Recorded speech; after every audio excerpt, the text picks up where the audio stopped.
Judicial overreach and the fight for Rivers State.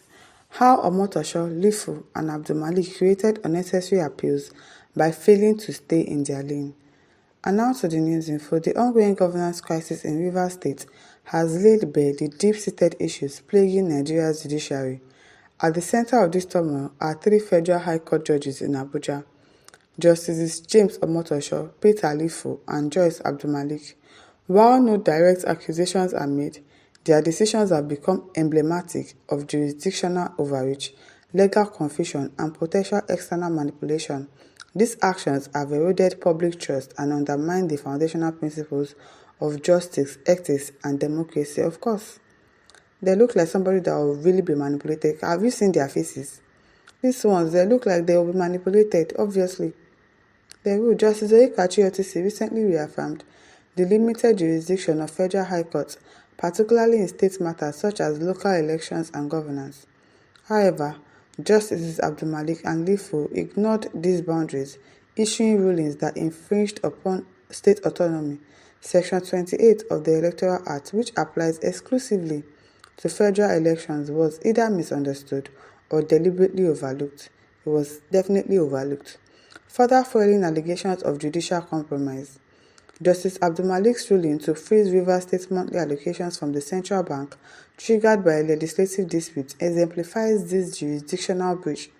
A decision disrupted the financial stability of the state and risked undermining governance. Similarly, Justice Omotosho invalidated the Rivers State 2024 Appropriation Bill, a lawfully passed budget, calling it a constitutional aberration without due consideration for state legislative authority. Justice Lifu added to the chaos with his September 30 ruling halting the Rivers State local government election, although his order was later overturned. The crux of this crisis is simple. These judges ventured beyond their jurisdiction. If Justice Omotosho, Lifu and Abdulmalik had adhered to their responsibilities by addressing the growing backlog of Abuja cases under their purview, this legal chaos could have been avoided. Instead, their interference in state-level electoral, legislative and political party matters has overwhelmed the appellate system with avoidable appeals.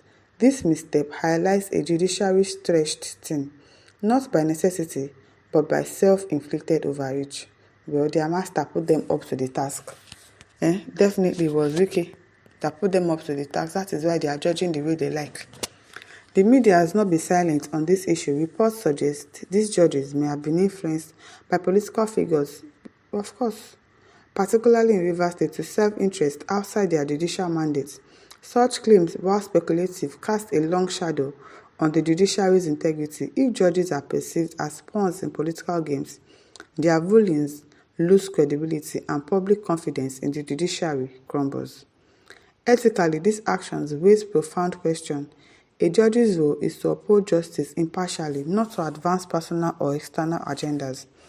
When judicial decisions appear to serve political interests, the line between governance and manipulation blurs, undermining the rule of law. And so, the decision by the judges extend beyond legal implication. They carry significant psychological burdens for the citizens of Rivers State. The uncertainty surrounding governance and financial stability foster anxiety, fear, and distrust. Public services, salaries, and livelihoods are at stake, leaving residents feeling powerless in a system that should protect their rights. Yes, sir. The erosion of trust in the judiciary, a cornerstone of democracy, deepens feelings of alienation and despair among the populace. The judiciary, meant to be a bastion of justice, becomes yet another source of unpredictability and stress. The weight of this crisis now rests on the shoulder of Justice Hama Baka and his panel. They have an opportunity to restore the integrity of the judiciary by overturning the flawed rulings of Omotosho, Lifu and Abdulmalik. Their decision will either reaffirm Nigeria's commitment to justice and democratic principles or deepen the judiciary's slide into mistrust and irrelevance. We hope so.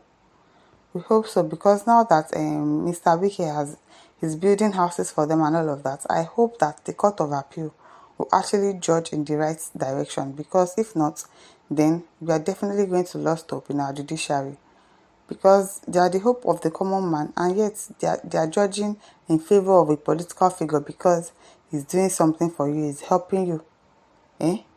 If they continue to do that, if the Court of Appeal makes the judgment and it doesn't favor for Fubara, then we know that the judiciary system is being flawed already.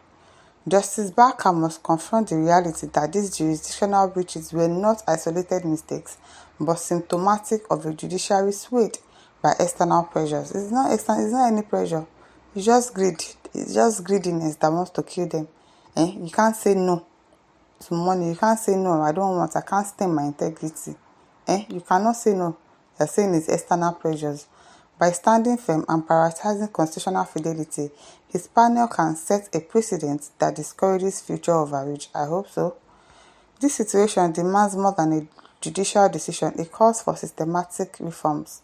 Judges must respect jurisdictional boundaries, focus on the cases within their remit, and avoid the allure of political entanglement.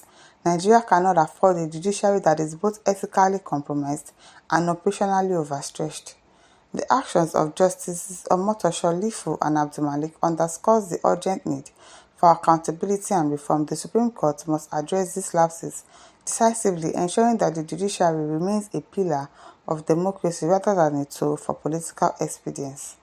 This is not merely a fight for Rivers State, this is a fight for the soul of Nigeria's democracy, the ethical foundation of its judiciary, and the psychological well-being of its citizens. The time for clarity, accountability, and justice is now. It is high time Justices Omotosho, Lifu, and Abdulmalik stayed in their lane and focused on the thousands of unresolved cases piling up in Abuja, while fraud cases, constitutional disputes, and criminal trials gather dust in their own jurisdiction.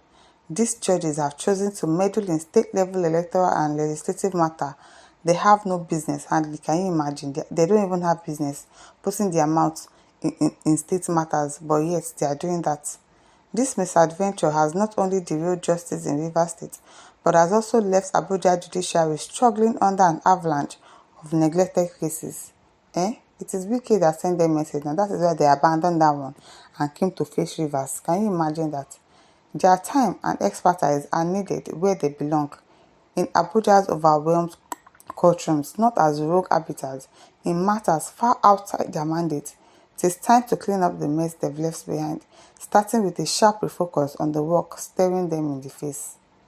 Professor John Ebiazan Oshodi.